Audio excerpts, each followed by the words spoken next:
Neil was a peacock whose feathers shimmered like drops of rain under the sun. Whenever he walked through his village, conversations stopped. People froze simply to watch him move.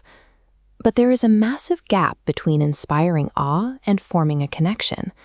Admiration is a spectator sport. People stared at Neil, but nobody actually approached him. So every evening, Neil climbed atop an old stone wall near the forest edge.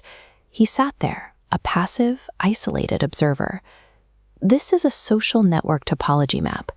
Over here, you have a tightly knit cluster of nodes, rapidly linking together. The flock of sparrows Neil watched every night, playing in a loud, messy harmony. And on the far side, you have Neil, a single stylized node, completely detached, with no lines connecting him to the group. Watching them, Neil harbored a secret. He would have traded every gasp of awe from the villagers for just one genuine friend. The villagers treated him like a museum exhibit. You don't speak to a masterpiece or invite it to play. You just stand back, keep your distance, and look.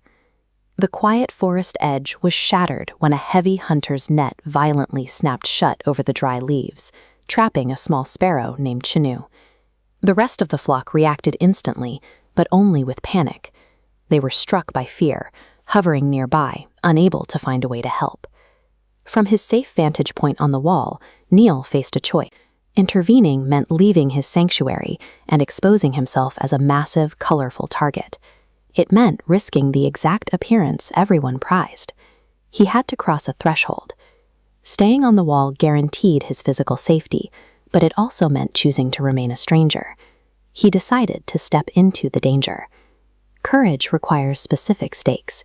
You have to possess something you value, in Neil's case, his safety and his beauty, and make the conscious decision to put it on the line. Neil abandoned his stone wall and sprinted toward the approaching hunter. Neil took the trait that kept him isolated and used it as a tool. He unfurled his massive feathers, exploding into a burst of chaotic motion that completely blinded the hunter to the trapped bird. While the hunter stood distracted, Neil used his strong beak to tear the heavy netting apart, ripping a hole just large enough for Chinu to fly free.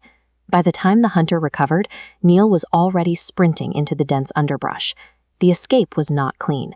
His breathing was heavy. His once immaculate feathers were bent, scratched, and dragged through the dirt.